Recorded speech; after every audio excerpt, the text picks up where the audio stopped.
Admission time থেকে একটা জিনিস আমি অলওয়েজ ভাবতাম যে হইতেছে সেকেন্ড টাইমারদের চান্সটা কেন মিস যায়, তারা তো টাইমও বেশি পায়, তাদের তো এক্সপিরিয়েন্স অনেক বেশি। তো দিন শেষে তাদের বেশ কয়েকটা সমস্যা আছে যেগুলো নিয়ে ডিসকাস করা হয়, বাট তাদের মেইন যে প্রবলেমটা, যেটা অ্যাকচুয়ালি শত্রুর চেয়েও খারাপ, সেটা হইতেছে গিয়ে কনসিস্টেন্ট না থাকা। ঠিক আছে, একটা জিনিস খেয়াল করে দেখো, এখানে আমি নলেজের স্কিলের কথা লিখছি, মানে ধরো তোমার বইয়ের যে নলেজটা বা হইতেছে গিয়ে পড়ার যে ব্যাপারটা, সেটা একটা ব্যাপার। এটা হচ্ছে কি স্কিল, মানে এক্সাম হলে তুমি কিভাবে ভালো মতো দাগে আসতে পারতেছো, নার্ভ কন্ট্রোল করতে পারতেছো, এটা হচ্ছে স্কিলের ব্যাপার। এই দুইটা প্রবলেম কিন্তু ফার্স্ট টাইম আর সেকেন্ড টাইম আর মোটামুটি সেকেন্ড টাইম কম ফেস করে, বাট সবাই ফেস করে। বাট দিন শেষে সবচাইতে বড় যে সমস্যা সেটা হচ্ছে গিয়ে কনসিস্টেন্ট না থাকতে পারা। ঠিক আছে, তো এই কনসিস্টেন্সির যে প্যারাটা, এই কনসিস্টেন্সির প্যারাটা বা এই ফোকাসড ওয়েতে না পড়তে পারার প্যারাটা সেকেন্ড টাইম আমাদের সবচেয়ে বড় সমস্যা। এটার কারণে সবচাইতে বেশি সেকেন্ড টাইম চান্স মিস করে। এই প্রবলেমটা কিরকম, ধরো যে হইতেছে সেকেন্ড টাইম চান্স মিস করার পরে 1-2 মাস হচ্ছে গিয়ে ডিপ্রেশনে থাকে। এটার পরে তারা ভাবে যে একটা কামব্যাক দিব, তারা মোটামুটি পড়ালেখা শুরু করে, এবং শুরু করার পরে দেখা যায় যে 1-2 মাস পরে তাদের আর ভালো লাগতেছে না, বা হইতে পারে যে তারা ডিপ্রেশনের কারণে, তাদের ফ্রেন্ডরা চান্স পাইছে এটা দেখার কারণে, বা হচ্ছে গিয়ে ফেসবুকে ঢুকে বিভিন্ন কারণে ডিস্ট্রাক্টেড হয়ে তারা পড়ালেখা থামাই দেয় বেশ কিছুদিন। তারা চিন্তা করে কিছুদিন পর আবার শুরু করব, এই যে একটা লুপের মধ্যে তারা থাকে। এবং এই লুপের মধ্যে থাকতে গিয়ে হইতেছে দিন শেষে দেখা যায় যে অনেক টাইম চলে গেছে, এবং তখন ধরো হইতেছে গিয়ে ফার্স্ট টাইমাররা তো প্রিপারেশন নিচ্ছে এখন কিসের, এইচএসসি, তারা এইচএসসির জন্য পড়তেছে, এরপর অ্যাডমিশনের জন্য পড়বে, তারা অ্যাকচুয়ালি ফার্স্ট টাইমারদের থেকেও পিছিয়ে যেতে পারে, বা ফার্স্ট টাইমারদের সমান সমান হয়ে যেতে পারে। তোমাকে একটা জিনিস মাথায় রাখতে হবে, তুমি যখন সেকেন্ড টাইমার, তোমার হাতে কিন্তু একটা চান্স আছে ফার্স্ট টাইমারদের থেকেও ভালো করার। ঠিক আছে, কারণ তোমার হাতে টাইমটা আছে, তোমার হাতে এক্সপিরিয়েন্স আছে, ইউজ করতে না পারলে এটা তোমার লস। এখন আমরা এক্স্যাক্টলি দেখব যে কোন কোন কারণে অ্যাকচুয়ালি এই সমস্যাগুলো হয়। প্রথমত এখানে আমি একটা জিনিস লিখে রাখছি যে অনেক বড় টার্গেট, অনেক বড় টার্গেট, তোমার মেইন টার্গেট চান্স মিস করার পরে মেইন টার্গেট থাকে কি, আমাকে চান্স পাইতে হবে, পরের বারে হইতে হোয়াইট অ্যাপ্রনটা নিয়ে আসা লাগবে, এটা তোমার মেইন টার্গেট থাকে। এটার কারণে তুমি চিন্তা করো কি, আমি তাড়াতাড়ি সিলেবাসটা শেষ করব, যতবার পারি রিভিশন দিব, 3-4 বার রিভিশন দিব। দেখো, একটু রিয়েলিটির সাথে ম্যাচ খাওয়াইতে হবে। সেটা হইতেছে তুমি যখন চান্স মিস করছো, বা হচ্ছে গিয়ে তোমার বেশ কয়েকটা কারণ ছিল, বা তোমার বেশ কিছু গ্যাপ ছিল, তোমার মেইন টার্গেট থাকবে গ্যাপ ফিল আপ করা, বা তোমার মেইন টার্গেট থাকবে তোমার মেইন ভুলটা বের করে সেটা নিয়ে কাজ করা। তুমি যখন প্রথম থেকে এখন থেকে চিন্তা করতেছো যে আমি এটার কারণে পড়তেছি যে আমাকে চান্স পাইতেই হবে, আমাকে আগের বারের ভুলটা হচ্ছে গিয়ে কাটাকাটি করা লাগবে, র্যাঙ্ক অনেক আগানো লাগবে, অনেক কিছু চিন্তা করে ফেলতেছো, বা অনেক বড় বড় টার্গেট নিয়ে ফেলতেছো, 4-5 মাস ধরে কি করবা এগুলো চিন্তা করতেছো। তুমি হইতেছে গিয়ে 3-4 মাস পরে তুমি হইতেছে এতবার সিলেবাস শেষ করবা, এত কিছু যখন তোমার মাথায় ঘুরতেছে, তুমি কিন্তু ডেইলি লাইফে হেরে যাচ্ছ। তুমি কিন্তু ছোট টার্গেট রাখতে পারতেছো না, তুমি কিন্তু ছোট ছোট টার্গেট রাখতে পারতেছো না। তুমি যদিও পড়তেছো, যদিও তোমার একটা মোটামুটি ধরো 1-1.5 মাস হয়েছে, বা 2 মাস হয়েছে, 2 মাসে মোটামুটি ধরো তোমার হচ্ছে গিয়ে 4-5টা চ্যাপ্টার শেষ, স্টিল তোমার ফিল হইতেছে যে ভাই এটা এনাফ না। যারা হইতেছে যেসব সেকেন্ড টাইম ডিএমসি তে চান্স পায়, যেসব সেকেন্ড টাইম অনেক ভালো করে, বা ধরো তোমার আগের বারে মার্ক ছিল 55-60 এরকম, এখান থেকে তোমাকে 70+, 75+ পাওয়া লাগবে, এটা তোমার ইম্পসিবল লাগতেছে। দিন শেষে এগুলো কেন হচ্ছে, কারণ আমাদের টার্গেটটা অনেক বড় থাকে, আমাদের মেইন গোল থাকে এটাই যে হইতেছে গিয়ে আমরা চান্স পাবো, বাট আমাদের মেইন টার্গেট কখনো আমরা ছোট করতে পারতেছি না। সমস্যা হচ্ছে সেটা।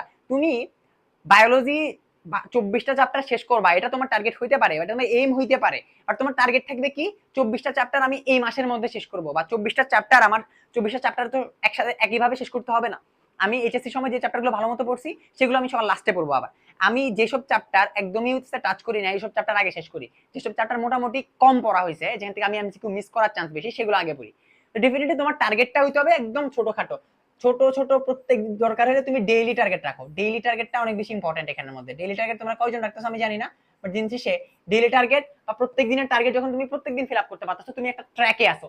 তুমি যখন ডেইলি টার্গেট বাদ দিয়ে তুমি চিন্তা করো যে এই এই মাসের মধ্যে আমার এই এগুলো এগুলো করা লাগবে, তখন দিন শেষে দেখা যায় যে তোমার আসলে প্রত্যেক দিনের কাজ করার যে ইন্সপিরেশনটা, মোটিভেশনটা, সেটা চলে যায়।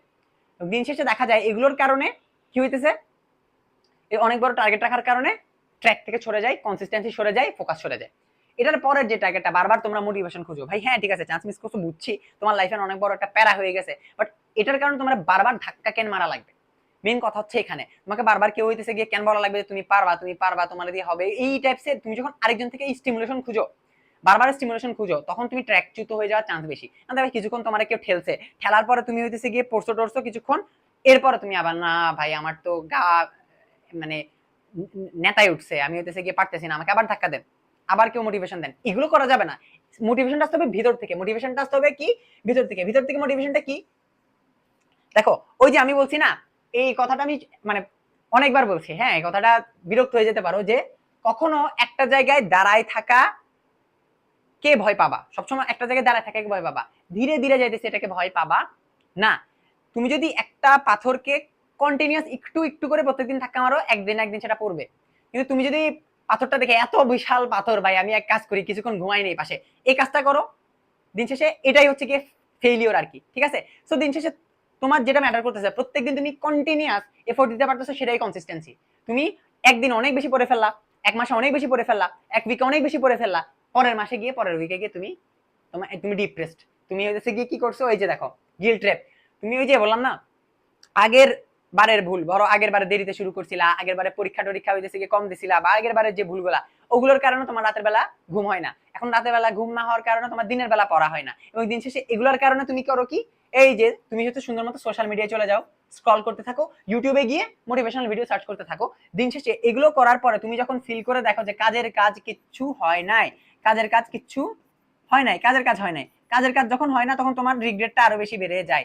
কাজের কাজ যখন হয় না রিগ্রেট বেড়ে যায়, আরো রিগ্রেট, এবং আরো রিগ্রেটের কারণে তুমি আরো বেশি স্ক্রল করো, আরো বেশি মানুষের পোস্ট দেখো, দুনিয়ার আপডেট দেখো, সব দেখো, মোটিভেশনাল ভিডিও দেখো, আবার স্ক্রল করো, আবার রিগ্রেটে ফিল করো যে পড়া তো হইতেছে না। দিন শেষে এটা গিল্ট ট্র্যাপ, এই ট্র্যাপটাতে পড়া যাবে না। এই সবগুলোর সলিউশন আমি দিতেছি পরে, বাট দেখো দিন শেষে এগুলো তোমার প্রবলেম, তুমি দেখো আগে। এরপরে তুমি আবারও কোচিং এর পিছনে দৌড়ানোর একটা ব্যাপার স্যাপার চলে আসে। ভাই দেখো ফার্স্ট টাইমে যখন তুমি চান্স মিস করছিলা, কোচিং এর কারণে তুমি চান্স মিস করো নাই, মানে তুমি কোচিং এ কম পড়ছো বা ভুলে কোচিং এ পড়ছো, এগুলোর কারণে মিস করো নাই। তুমি মিস করছো তুমি নিজের কাছে যে পড়াটা, নিজে যে পড়ার একটা টাইম থাকে, নিজের আলাদা স্কেডিউল থাকে, নিজেকে টাইম দিয়ে নিজেকে কেয়ার দিয়ে যে পড়ানোর পড়ার ব্যাপার স্যাপার থাকে, সেগুলো তোমার মধ্যে ছিল না। এই গুণগুলো না থাকার কারণে তুমি চান্স মিস করছিলা, ঠিক আছে? এখন তুমি করো কি, তুমি প্রথমবারে যখন একটা কোচিং করে হইতেছে চান্স হয় না, এখন আমি 3-4টা কোচিং এ পড়বো, লাভ নাই কোনো। আমি তোমাকে বলে দিতেছি, তুমি যখন নিজেকে টাইম দিতে না পারো, তুমি 100টা কোচিং এ পড়ো, লাভ নেই, ঠিক আছে? যে বান্দা নিজের পড়ার আলাদা টাইম দিতে না পারে, সে 100টা কোচিং এ পড়ে 1000টা কোচিং এ পড়ে কিছু করতে পারবে না। কোচিং তো ভালো এফোর্টই দেখ না কেন। সো এই যে তোমরা কোচিং এর পিছনে দৌড়াইতেছো, অনেকে বলতেছে ভাই আমার বাসা হইতেছে এখানে, বাসা থেকে 4-5 কিলোমিটার দূরে একটা ভালো ব্রাঞ্চ আছে, আমি এখানে ভর্তি হবো কিনা? তোমার এখন দরকার কি অফলাইনে ভর্তি হওয়ার? আমি 100 বার বলছি এখন কোনো দরকার নাই অফলাইনে কোচিং এ। যারা ভর্তি হয়েছে তাদেরকে আমি কিছু বলতেছি না, আর যারা ভর্তি হও নাই, তুমি এই অফলাইনের চিন্তা ভাবনা বাদ দাও, তুমি এখন সম্পূর্ণভাবে অনলাইনে শিফট করো, এবং অনলাইনে যে শিফট করবা একটার মধ্যে ফোকাস থাকো, বা দুইটার মধ্যে ফোকাস থাকো, বা তুমি যে এক্সাম দিবা এক্সামের উপর ফোকাস থাকো। তুমি কোনোভাবে এই টার্গেট রাখবা না যে আমি 100টা কোচিং এ ভর্তি হয়েছি তার মানে আমার অনেক প্রোগ্রেস হয়ে যাবে, কোচিং আমাকে ধাক্কা মারবে, কোচিং আমাকে কন্টিনিউয়াস প্রেসারে রাখবে, ডেফিনেটলি না। তোমার মেইন টার্গেট আমি তোমাকে বুঝাই এখন। তুমি আগেরবার চান্স মিস করছিলা, এবারে তোমার প্র্যাকটিস অনেক বেশি করা লাগবে, দ্যাটস ট্রু, অনেক বেশি এক্সাম দেওয়া লাগবে, অনেক বেশি এক্সাম দেওয়া লাগবে। কিন্তু ওই যে অনলাইনে তুমি পরীক্ষাগুলো দিচ্ছ, দেওয়ার মেইন টার্গেট কি থাকবে, একটা চ্যাপ্টার ভালো মতো করে তারপরে দেই। তুমি হুদায় পরীক্ষা দিতেছো, দিন শেষে তোমার আর ফার্স্ট টাইম এর মধ্যে কোনো পার্থক্য থাকবে না। তোমার মেইন টার্গেট কি, কোচিং এ এক্সাম যখন দিবা তখন মেইন টার্গেট থাকবে একদম নিজেকে ঝালাই করা, একদম নিজেকে ঝালাই করা, নিজেকে ঝালাই করা। এখন তুমি বলতে পারো যে ভাই আমি উল্টা ভাবে ঝালাই করি, আমি এক্সাম দিয়ে তারপর হচ্ছে কি বই পড়বো, পড়ো, সমস্যা নাই। এবার দিন শেষে এটা যাতে না হয় হুদায় পরীক্ষা দিচ্ছ, তোমার একটা চ্যাপ্টার পড়া হয় না, তুমি পরীক্ষা দিচ্ছ আন্দাজে দাগাইতেছো কয়েকটা, এগুলো করবা না। মেইন টার্গেট কি, ওই যে ফার্স্ট টাইমারদেরকে একটা কথা আমি বলি যে কন্টিনিউয়াস কোচিং এ পরীক্ষা দিতে, কিন্তু এটা লাস্টের দিকে, মানে লাস্ট 3 মাসে তোমার এখন তো অনেক টাইম, এই টাইমটাতে তুমি কি করবা, বই পড়বা, মেন বই পড়বা, মেন বই পড়বা, মেন বই পড়বা, মেন বই পড়বা। মেন বই পড়ার পরে তোমার যে টার্গেটটা থাকবে সেটা হচ্ছে কি, এবার তুমি প্র্যাকটিস বুক সলভ করো, কোচিং এ এক্সাম দাও, যা ইচ্ছা করো। তো আমি তোমাকে যেটা বলতেছি, কোচিং এর টাইম ওয়েস্ট করা যাবে না। তোমার কিন্তু কোচিং অত বেশি লাগতেছেও না, বুঝাই তুমি বাসায় টিচার রাখতেছো, তুমি কোচিং এ টিচার রাখতেছো, তুমি সবকিছু করতেছো। দিন শেষে দেখো এখানে এবার আমি সলিউশনে চলে আসি। দেখো ফিক্সড স্কেডিউল, ঠিক আছে, ফিক্সড স্টাডি স্কেডিউল বা ফিক্সড স্টাডি স্লট, ওই যে তোমার একটা স্লট লাগবে, তোমার একটা স্লট লাগবে, তুমি 24 ঘন্টা তোমার পড়া লাগবে না। আমি তোমার একটা কথা বলি, ওভারডু, ওই যে অনেক বড় টার্গেট, অনেক বড় এক্সপেকটেশন রাখি আমরা নিজের প্রতি, আমরা ফিল করি যে ভাই আমি আগের বারে চান্স মিস করছিলাম 5-6 ঘন্টা পরে, এবার আমি 12-13 ঘন্টা 20 ঘন্টা হইলেও পড়বো, এগুলো তো করা যাবে না। তুমি ফিক্স একটা স্লট টাইম রাখো। স্লট টাইমটা কিরকম, আমি সকালে যদি পড়ি তাহলে আমি 8টা থেকে 12টা পর্যন্ত পড়বো, আমি দুপুরে যদি পড়ি আমি 2টা থেকে 4টা পড়বো, আমি যদি রাতে পড়ি তাহলে আমি হচ্ছে গিয়ে 6টা থেকে 11টা বা 12টা পর্যন্ত পড়বো। এটা হচ্ছে কি ফিক্সড স্লট টাইম। তুমি ফিক্সড স্লট টাইমে না গিয়ে তুমি কি করতেছো, কিছুদিন এই টাইমে কোচিং এ দৌড়াচ্ছ, কিছুদিন ওই টাইমে কোচিং এ দৌড়াচ্ছ, এবং এগুলো করতে গিয়ে তোমার কোনো ফিক্সড স্লট টাইম থাকতেছে না। দেখো তোমার ডেইলি লাইফে কোচিং থাকবে, ডেইলি লাইফে তোমার অনেক কিছু থাকতে পারে, অনেকে সেকেন্ড টাইমার আসো যারা ভর্তি হয়েছো তাদের ডেইলি লাইফ থাকতে পারে। তো আমি যেটা বলতেছি ভাই, তোমার তো একটা ফিক্সড স্লট টাইম রাখা লাগবে, সেটা আজ দিনে, দুপুরে, রাতে, বিকালে, যে কোনো টাইমে হচ্ছে কি একটা ফিক্সড স্লট টাইম রাখা লাগবে। কিসের জন্য, স্টাডির জন্য, ঠিক আছে, এফএসএস, এটা রাখা লাগবে। এটা যদি রাখতে পারো তুমি কনসিস্টেন্ট থাকতে পারবা। তুমি তো ভাই কনসিস্টেন্ট থাকতে পারতেছো না কেন? তোমার সব, তুমি জানো যে তোমার চান্স পাওয়া লাগবে, তোমার জানো যে তোমার পড়া লাগবে, সবকিছু জানো, দিন শেষে হইতেছেটা কি? তুমি, তোমার দিয়ে হইতেছে না, কারণ তুমি স্লটটা ফিক্স রাখতেছো না। দিন শেষে দেখো, যে স্টুডেন্টটা প্রত্যেকদিন স্কুলে যাইতো ছোটবেলায়, সেই স্টুডেন্টটা কি ভালো রেজাল্ট করতো না? অবশ্যই সে একটা ভালো রেজাল্ট করতো, কারণ সে প্রত্যেকদিন স্কুলে যাইতেছে, একটা ফিক্সড টাইমে যাইতেছে, ফিক্সড টাইমে পড়তেছে, ফিক্সড টাইমে তার পরীক্ষা নেওয়া হতো, সবকিছু করা হতো। এই যে রেগুলার, আমরা যখন এবার কলেজ থেকে বের হয়ে যাই বা কলেজে না যাই, প্রতি আমরা তো কলেজ ফাঁকি দেওয়ার অনেক অভ্যাস আছে আমাদের, এর পরের টাইমটাতে আমরা কি হয়, আমরা নিজের উপর যখন পড়া চলে আসে, তখন অ্যাকচুয়ালি যে পুশ না করলে, ধাক্কা না মারলে হয় না। এই ধাক্কা মারার জিনিসটা করবে তুমি ফিক্সড স্টাডি স্লট রেখে। এবার এখানে একটা অ্যাকাউন্টেবিলিটির ব্যাপার চলে আসে, মানে নিজের কাছে নিজের হিসাব। এই হিসাবটা তুমি দিবা প্রত্যেকটা দিন, একটা কাগজ লিখবা, কাগজ লিখে হইতেছে গিয়ে ঝুলা রাখবা। ওই যে মোটিভেশনাল কাগজ না, এটা এটা এটা কি, এই যে তুমি এই যে ফিক্স স্লট করছিলা, ফিক্স স্লটের মধ্যে টাইম কি কি পড়ছো, কি কি পড়ো না, ডেইলি টার্গেট কমপ্লিট করছো কিনা, এক্সট্রা কিছু পড়ছো কিনা, সবকিছু লিখবা, সবকিছু লিখবা, ঠিক আছে? সবকিছু লিখে একটা কাগজ নিয়ে সুন্দর মতো একটা বাস্কেট বা কোথাও ফালাবা, ঠিক আছে? এগুলো দিন শেষে ধরো 2-3 মাস যখন যাবে, এক উইক যখন যাবে, তুমি নিজের এফোর্ট দেখে নিজেকে জাজ করতে পারবা, অনেক করছিলাম, অনেক কিছু করছি, অ্যাটলিস্ট এটা তোমাকে একটা পুশ দিবে। কিন্তু দিন শেষে অ্যাকাউন্টেবিলিটি না থাকলে সমস্যা। এই অ্যাকাউন্টেবিলিটি আরেকটা ওয়ে হইতেছে, তুমি তোমার কোনো মেন্টর, কোনো বড় ভাই, কোনো সিনিয়র, যে কোনো কিছু, যে কেউ হইতে পারে, তাকে হিসাবটা দিতে পারো। তাকে হিসাব দিয়ে, ভাই আমি আজকে এটা পড়ার ছিল, এটা পড়ছি, পড়ে সুন্দর মতো তারা দিবা। এমন সে দেখুক না দেখুক, সে বলুক না বলুক, তাকে জাস্ট জমা দিতে হবে। নিজের কাছেও করতে পারো, মেন্টরের কাছেও করতে পারো। আমাদের মেন্টরশিপ কোর্স আছে, গতবারও ছিল, এবারও আসবে, এবারও আসতেছে। তোমরা চাইলে ওটা তো এনরোল করতে পারো। মেন্টরের কাছে প্রত্যেকদিন আমরা পড়া জমা নেই, প্রত্যেকদিন আমরা টাস্ক জমা নেই, ওটা করতে পারো। তো দিন শেষে দেখা যাবে অ্যাকাউন্টেবিলিটি ম্যাটার করতেছে। আচ্ছা, তাহলে অ্যাকাউন্টেবিলিটি জন্য একজন মানুষ বা একজন মেন্টর বা নিজের কাছে ফিক্স থাকবা, এবং হচ্ছে কি প্রত্যেকদিন ফিক্স স্লট টাইম রাখবা, যার কারণে তোমার কি হবে, তোমার টাইমটা নষ্ট হবে না, ঠিক আছে? মেইন কথা কি জানো, আমি তোমাকে একটা একদম লাস্ট কথা বলি, সেটা হচ্ছে সেকেন্ড টাইমাররা প্রত্যেকদিন 5 ঘন্টা পড়লেও চান্স পাবে। আবার কথাটা শুনে রাখো, প্রত্যেকদিন 5 ঘন্টা পড়লেও চান্স পাবে। কিন্তু এক লাস্ট 3 মাসে সে যদি 20 ঘন্টা করেও পড়ে, দেখা যাবে তার চান্সটা মিস যাইতেছে। কেন আমি তোমাকে বলি, ধরো সিম্পলি আমি তোমাকে এখানে একটা জিনিস এঁকে দেখাইতেছি, দেখো